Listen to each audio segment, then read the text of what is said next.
كلما هاجت بنا الذكرى ولوعا وحنينا خندقا عشنا به طروا سنينا وسنينا। গাজওয়াতুল হিন্দের প্রস্তুতি। রাসূল সাল্লাল্লাহু আলাইহি ওয়াসাল্লাম আমাদেরকে গোটা হিন্দুস্তান বিজয়ের প্রতিশ্রুতি দিয়েছেন এবং এই জিরফিহাদে শরিক হওয়ার মর্যাদাও আমাদেরকে জানিয়েছেন। রাসূল সাল্লাল্লাহু আলাইহি ওয়াসাল্লাম এর গোলাম সাওবান রাদিয়াল্লাহু তাআলা আনহু থেকে বর্ণিত, রাসূল সাল্লাল্লাহু আলাইহি ওয়াসাল্লাম বলেছেন, আমার উম্মতের দুটি দল, আল্লাহ তাআলা তাদেরকে জাহান্নাম হতে পরিত্রাণ দান করবেন। একদল যারা হিন্দুস্তানের জিরফিহাদ করবে, আর অন্য দল যারা ঈসা ইবনে মারিয়াম আলাইহিস সালাম এর সঙ্গে থাকবে। সম্প্রতি সময়ে আমরা দেখতে পারছি মুসলিমদের উপর কিভাবে কাফির গো-পূজারীরা নির্যাতন চালাচ্ছে। ইনশাআল্লাহ খুব শীঘ্রই মুরফুজাহিদগণ তাদেরকে পরিপূর্ণ প্রতিরোধ করবে। তাই আসুন আমরা সকলেই প্রস্তুতি নিই। আল্লাহ আমাদেরকে গাজওয়াতুল হিন্দের বরকতময় জিরফিহাদে শরিক হওয়ার তৌফিক দান করুন, আমিন। তো এখন প্রস্তুতি হিসেবে আমরা কি করতে পারি, আসুন সেগুলো জেনে নিই। এক্ষুনি জিরফিহাদের ময়দানে যাওয়া আপনার জন্য সম্ভব হচ্ছে না, তো একটু কাজ তো করতেই পারেন প্রিয় ভাই, আর তা হলো অন্তত মুরফুজাহিদদের নিউজগুলো সামাজিক মাধ্যমে ছড়িয়ে দিন। জনগণকে অবহিত করুন মুরফুজাহিদদের ব্যাপারে। পরাজিত হতে হতে মুসলমান আজ নিজেদের শক্তি সম্পর্কে ভুলতে বসেছে। আফগানের ইসলামী রাষ্ট্র, সোমালিয়া, মালি, নাইজেরিয়ার মুরফুজাহিদদের বিজয়ের বার্তাগুলো পৌঁছে দিন। মুরফুজাহিদদের অডিও ভিডিও লেকচার বইপত্রগুলো পড়তে সহযোগিতা করুন মানুষদেরকে। আপনার বাড়ি, আপনার এলাকা, আপনার জেলার মানুষ হয়তো মুরফুজাহিদদেরকে চিনেই না। আল্লাহ সুবহানাহু ওয়া তাআলা আপনাকে চেনার তৌফিক দান করেছেন, তাই এখন আপনিও অন্যদের জানাতে সাহায্য করুন। গেরিলা যুদ্ধের জন্য জনসমর্থন হচ্ছে মাছের জন্য পানির মতো, তাই দ্রুত গাজওয়াতুল হিন্দের জন্য প্রস্তুতি নিন। বর্তমান সারা বিশ্বে মুসলমানরা নির্যাতিত, অসহায়ের মতো মার খাচ্ছে সর্বত্রই। এ থেকেই প্রতীয়মান হয় আমরা খুব শীঘ্রই সে প্রতিশ্রুত মালহামা ও গাজওয়াতুল হিন্দের দিকেই যাচ্ছি। রাসূল সাল্লাল্লাহু আলাইহি ওয়াসাল্লাম এর ভবিষ্যৎবাণী করা এ দুটি যুদ্ধে পৃথিবীর মোট জনসংখ্যার 2/3 বিলুপ্ত হবার আশঙ্কা রয়েছে। তাই ধরেই নিবেন আপনিও তাদের মধ্যে একজন হতে পারেন। আর যদি বেঁচেও যান, তবুও প্রস্তুতি নিয়ে রাখার কোনো বিকল্প নেই। তাহলে আশা করা যায় কল্যাণের পথে ধাবিত হবেন। মনে রাখবেন, সবাই কিন্তু যুদ্ধে যাওয়ার সামর্থ্য রাখে না, তাই বলে তারা কি বেঁচে থাকবে না?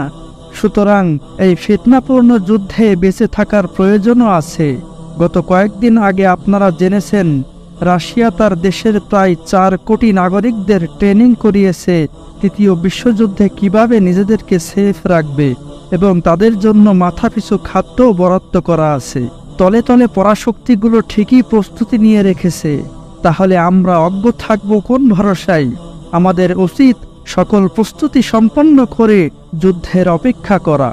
একদিকে সিরিয়ায় শুরু হয়ে যাওয়া যুদ্ধ, যা তৃতীয় বিশ্বযুদ্ধ হয়ে ক্রমান্বয়ে সারা পৃথিবীতে দ্রুত ছড়িয়ে পড়বে। আবার ভৌগোলিকভাবে আমরা এমন একটি এলাকায় বসবাস করছি যেখানে সংঘটিত হবে গাজওয়াতুল হিন্দ। সুতরাং আমাদের প্রস্তুতিটাও হতে হবে এই উভয় সংকট মাথায় রেখে। এই প্রস্তুতিটাকে বিভিন্ন ভাগে ভাগ করে নিলে বুঝতে ও পদক্ষেপ নিতে সুবিধা হবে আমাদের। তাই 5টি ভাগে ভাগ করা হয়েছে। প্রথম নম্বর হচ্ছে আধ্যাত্মিক প্রস্তুতি নিতে হবে। দ্বিতীয় নম্বর হচ্ছে শারীরিক প্রস্তুতি নিতে হবে। তৃতীয় নম্বর হচ্ছে মানসিক প্রস্তুতি নিতে হবে। চতুর্থ নম্বর হচ্ছে অর্থনৈতিক ও খাদ্য প্রস্তুতি নিতে হবে। পঞ্চম নম্বর হচ্ছে মূল জিরফিহাদের প্রস্তুতি নিতে হবে। তাই আসুন আধ্যাত্মিক প্রস্তুতির ব্যাপারে কিছু আলোচনা করা যাক। মুসলিম হওয়ার জন্য কোরআন হাদিসের যেসব শর্ত বা বৈশিষ্ট্যের কথা বলা হয়েছে তা পুরোপুরি মেনে চলার চেষ্টা করুন। সকল ফরজগুলোর ব্যাপারে কঠোর ও যত্নবান হন। যতটুকু সম্ভব কোরআন মুখস্থ করুন। ন্যূনতম নামাজের জন্য যতটুকু প্রয়োজনীয়, সাথে সূরা কাহাফ এর প্রথম 10 আয়াত ও শেষ 10 আয়াত আমাদের মুখস্থ রাখা জরুরি। সেই সাথে প্রয়োজনীয় দোয়া সমূহ মুখস্থ রাখা জরুরি। সকলের সাথে পাওনা দেনা মিটিয়ে ফেলুন। ভুল ত্রুটি বা কারো সাথে ঝগড়া, মনোমালিন্য থাকলে ক্ষমা চেয়ে নিন। বেশি করে তওবা ইস্তেগফার করুন। প্রতিদিন যতটুকু সম্ভব কোরআন হাদিস অধ্যয়ন করুন। কোরআন, হাদিস, তাফসির সহ গুরুত্বপূর্ণ কিছু বইয়ের হার্ড কপি নিজের কাছে বাড়ির সবচেয়ে নিরাপদ এবং গোপন জায়গায় সংরক্ষণ করে রাখুন। অশ্লীল সিনেমা, গান, নাটক ও অসৎ সঙ্গ পরিহার করুন। আপনার পরিবার সহ নিকট আত্মীয়দেরকে এসব ব্যাপারে সতর্ক করুন। এবার আসি শারীরিক প্রস্তুতির ব্যাপারে। সব রকমের জিএমও ফুড পরিত্যাগ করুন। এলোপ্যাথিক ঔষধ বর্জন করুন। ভেষজ ঔষধ সম্পর্কে জ্ঞান অর্জন করুন। নিয়মিত শরীর চর্চা, বিশেষ করে দৌড়ানো, সাঁতার কাটা ইত্যাদি ব্যায়াম শিখুন। কমন রোগ যেমন গ্যাস্ট্রিক, ডায়াবেটিস, জ্বর, মাথা ব্যথা, সর্দি এসবের জন্য গাছগাছড়া ও ভেষজ ঔষধগুলো বাড়িতে সংরক্ষণ করুন। বাড়িতে টিউবওয়েল বা চাপকল বসান। সাপ্লাই পানির উপর নির্ভরতা পরিপূর্ণভাবে শেষ করে ফেলুন। কমপক্ষে 2 বছরের জন্য সাবান, ব্যান্ডেজ, স্যাভলন, ব্লেড, সুই, সুতা, দিশলাই, মোমবাতি, ব্যাটারি চালিত টর্চ লাইট ও ব্যাটারি ক্রয় করে রাখুন। জ্বালানিবিহীন বিদ্যুৎ উৎপাদন করার ব্যবস্থা করে রাখুন। পরিবারের সবার জন্য কমপক্ষে 2টি করে রেইনকোট, পর্যাপ্ত শীতের ভারী জামা ও জরুরি জামাকাপড় ক্রয় করে রাখুন। 0 ডিগ্রি বা মাইনাস তাপমাত্রার উপযোগী পোশাকও সংগ্রহ করে রাখুন। পরিবারের সকলের জন্য ফিউম মাস্ক বা গ্যাস মাস্ক 1টি করে বা ডাস্ট মাস্ক পর্যাপ্ত পরিমাণে সংগ্রহ করে রাখুন। বোম্বিং হলে যে গ্যাস নির্গত হবে তা থেকে রক্ষা পাবেন। বসবাস করার জন্য যে কোনো শহর, বন্দর ত্যাগ করুন। যত আজপাড়া গা হবে ততই ভালো। উত্তম হবে পাহাড়ি এলাকা ও প্রাকৃতিক ঝর্ণা বা অধিক বৃষ্টি হয় এমন এলাকা। বেশি জনবসতিপূর্ণ এলাকা পরিহার করুন। চট্টগ্রাম, ঢাকা সহ সকল বিভাগীয় শহরের ভাই বোনদের জন্য বিশেষভাবে অনুরোধ রইল, যারা একত্রে বসবাস করবেন তাদের নিরাপত্তার জন্য নিরাপত্তার জিনিস হাতের কাছেই কোথাও লুকিয়ে রাখুন। সকল পুরুষ সদস্য একত্রে ঘুমাতে বা কোথাও সফরে যাবেন না। গ্রুপ করে পালাক্রমে পাহারা দিয়ে ঘুমাতে বা বাইরে যাবেন। আশেপাশের জনপদের সাথে যোগাযোগ করার জন্য বাইসাইকেল সংগ্রহ করুন। দ্রুত যোগাযোগ করার পদ্ধতি আবিষ্কার করার চেষ্টা করুন। ক্ষুধা তৃষ্ণা সহ্য করার অভ্যাস করুন। মাটির নিচে ঘর তৈরি করুন। বাড়ি থেকে সহজে বের হবার পথ তৈরি করে রাখুন। তাঁবু তৈরি করার সরঞ্জাম ব্যবস্থা করুন। আপনার এলাকার অবসরপ্রাপ্ত বা কর্তব্যরত ডিফেন্স বাহিনীর সদস্যদের সাথে পরামর্শ করে তাদের কাছ থেকে প্রশিক্ষণ গ্রহণ করার চেষ্টা করুন।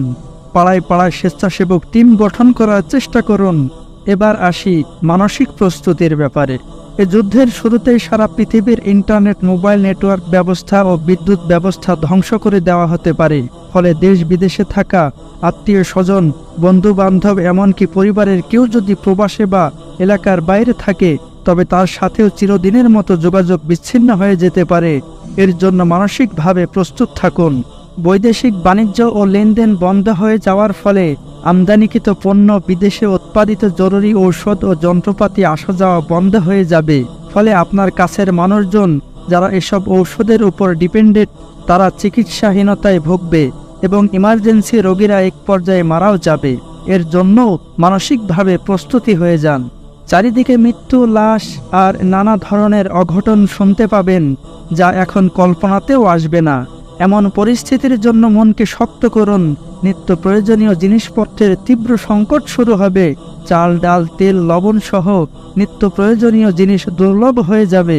আপনার কাছে টাকা থাকবে হাজার হাজার, কিন্তু ওই টাকার বিনিময়ে আপনি জিনিসপত্র কিনতে পারবেন না। ফলে পারিবারিক খাদ্য সংকট কিভাবে সামাল দিবেন সেই চিন্তা করুন। মনকে শক্ত করুন, কারণ এ সময় ভেঙে পড়লে বাকিরাও টিকতে পারবে না। হয়তো নিজ পরিবারের এক বা একাধিক সদস্য মারা যাবে, আহত হবে, অসুস্থ হয়ে পড়বে, নিখোঁজ হয়ে যাবে। এসবের জন্য মনকে প্রস্তুত রাখুন।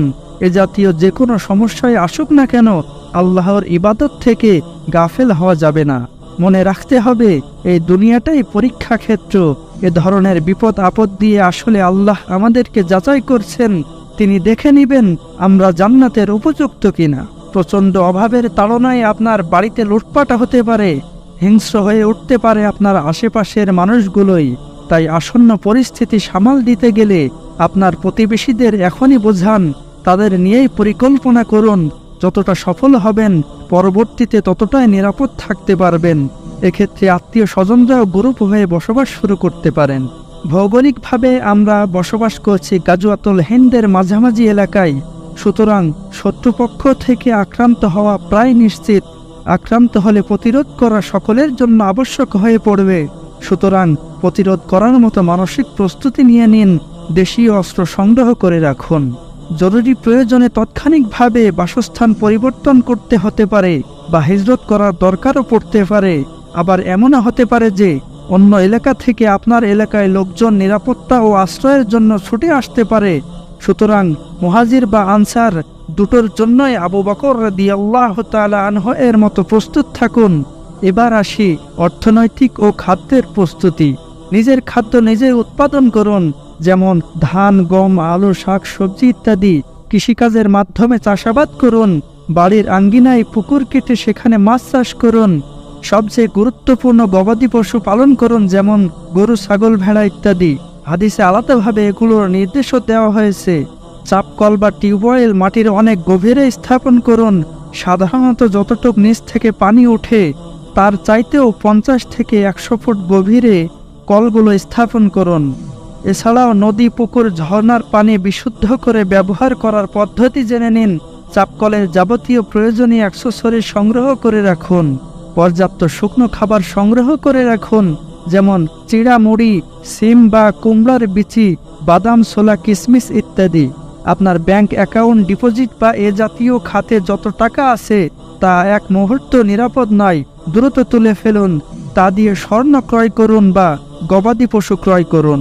মনে রাখবেন, বিদ্যুৎ ও ইন্টারনেট ব্যবস্থা ধ্বংস হলে ব্যাংকে টাকা থাকলেও তুলতে পারবেন না। বাসস্থানের আশেপাশে পর্যাপ্ত গাছপালা রোপণ করুন। বাচ্চাদেরকে এখন থেকেই চিপস, চকলেট, আইসক্রিম এ জাতীয় খাবার থেকে বিরত রাখার অভ্যাস করুন। শুকনো লাকড়ির ব্যবস্থা করে রাখুন। এবার আসি ৫ম নম্বর মূল জিরফিহাদের প্রস্তুতির ব্যাপারে। ময়দানে দৈনিক নিয়মিত গোসলের কোনো ব্যবস্থা থাকে না, তাই মাসে ১, ২, ৩ বার গোসলের অভ্যাস করুন। অন্যথায় ময়দান থেকে পালিয়ে আসতে বাধ্য হবেন। বেশি করে কাঁচামরিচ খাওয়ার অভ্যাস করা জরুরি, যাতে আপনার রক্ত খেয়ে ডেঙ্গু মশা নিজেই মারা যায় এবং আপনি ম্যালেরিয়া থেকে বাঁচতে পারেন। ময়দানে ম্যালেরিয়া রোগীর চিকিৎসা খুবই কষ্টকর। পায়ের পাতায় ভর করে বেশি বেশি হাঁটার অভ্যাস করুন। ময়দানে পায়ের গোড়ালির চাইতে পায়ের পাতায় বেশি ভর দিয়ে চলতে হয়। পায়ের গোড়ালির চেয়ে পায়ের পাতার ব্যবহার বেশি হয়, তাই ভারী কোনো জিনিস সহ প্রচুর দাঁড়িয়ে থাকার অভ্যাস করুন। সংক্ষিপ্ত ও শুকনো খাবার এবং পানি ছাড়া দ্রুত খাওয়ার অভ্যাস করুন। ঠান্ডা ও গরম উভয় মৌসুমে মোটা কাপড় ও মোটা চামড়াযুক্ত উঁচু জুতা ব্যবহারের অভ্যাস করুন এবং সেই মোটা ময়লা কিন্তু পবিত্র কাপড়ে ঘুমানোর অভ্যাসও করুন। আলো ও প্রচণ্ড আওয়াজের মাঝে জুতা পায়ে থাকা অবস্থায় কম ঘুমের অভ্যাস করে সুস্থ থাকার অভ্যাস করুন। প্রত্যেক জিরফিহাদ প্রিয় মুমিনদের মা বাবা সহ পরিবারকে নির্যাতিত মুসলিম বিশ্বের অবস্থা, জিরফিহাদে আল্লাহ তাআলার সরাসরি সাহায্যের কাহিনী এবং বিশ্বব্যাপী জিরফিহাদের তৎপরতা, সফলতাকে তুলে ধরুন তাদের কাছে। তাদেরকেও জিরফিহাদের প্রতি উদ্বুদ্ধ করা জরুরি। অন্যথায় পরবর্তীকালে আপনার পরিবার পরিজনই হবে আপনার পথের প্রতিবন্ধক, হয়ে উঠবে আপনার শত্রু। জিরফিহাদের জন্য অর্থ বা কাঁচা সোনা সংগ্রহ করে জমা রাখতে হবে।